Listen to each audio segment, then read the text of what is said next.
मी पहिल्यांदा आमदार झालो तेव्हा अमित शहांना चालता सुद्धा येत नव्हतं. शहांनी काँग्रेसवर केलेल्या टीकेला मल्लिकार्जुन खरगेंचं प्रत्युत्तर.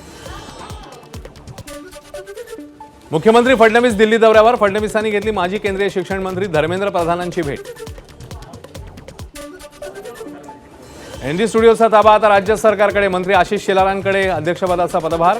चित्रीकरण शुल्कात 31 मार्च 2027 पर्यंत 50% सवलत.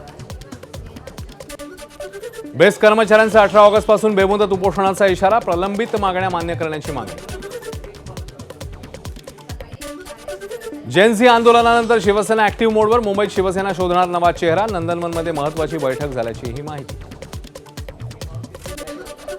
परभणीत पालकमंत्री मेघना बोर्डीकरांनी साजरी केली नागपंचमी. सेलूतल्या उद्यानात झोका खेळत सणाचा आनंद. श्रावणी सोमवारी आज आमदार धनंजय मुंडेंनी घेतलं ज्योतिर्लिंग वैजनाथाचं दर्शन. दर्शनानंतर भाविकांना स्वतः केलं फराळाचं वाटप. वैजनाथाच्या दर्शनाकरता भाविकांची प्रचंड गर्दी. सोलापूरच्या अकलूजमध्ये नागपंचमीचा रेकॉर्ड ब्रेक जल्लोष. 25,000हून अधिक महिला सहभागी. झिम्मा फुगडी फेर खेळत महिलांनी जपली परंपरा. श्रावणातल्या पहिल्या सोमवारी मालेगावात शिवभक्तांची भव्य कावड यात्रा. नागरिकांनी रांगोळ्या काढत पुष्पवृष्टी केली. रामसेतू पूल ते पौराणिक श्री क्षेत्र झांजेश्वर महादेव मंदिरापर्यंत यात्रा. ओम नमः शिवायच्या जयघोषाने परिसर दुमदुमला. दगडूशेठ गणपतीची मूर्ती थेट शनिवारवाड्यात बसवा. सगळे प्रश्न सुटतील. हिंदू महासंघाचे अध्यक्ष आनंद दवेंचं मत. दगडूशेठ मंदिर परिसरातल्या गर्दीवर नियंत्रणासाठी सुचवला उपाय. कोल्हापूरच्या इचलकरंजीत हर घर तिरंगा अंतर्गत भव्य तिरंगा रॅली. हजारो विद्यार्थ्यांचा हातात तिरंगा घेऊन रॅलीमध्ये सहभाग. भर पावसात देशभक्तीचा जागर. ओबीसींसाठी आरक्षित सरपंच पदाची संख्या 512ने कमी होणार. ग्रामपंचायत निवडणुकीतील आरक्षण 50% मर्यादित ठेवण्याचे आदेश.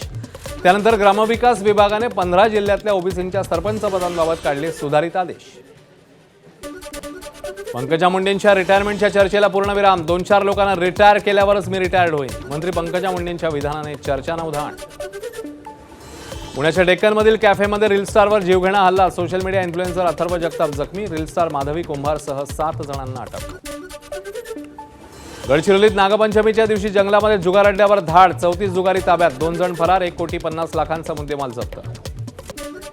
उत्तराखंडमधल्या चमोलीमध्ये भूस्खलन. पावसामुळे डोंगराचा भाग कोसळला. भूस्खलन झाल्यानं परिसरातल्या अनेक घरांचं नुकसान. डोंगराचा भाग कोसळून दगड आणि माती खाली आली. परिसरातल्या लोकांचे प्रचंड हाल.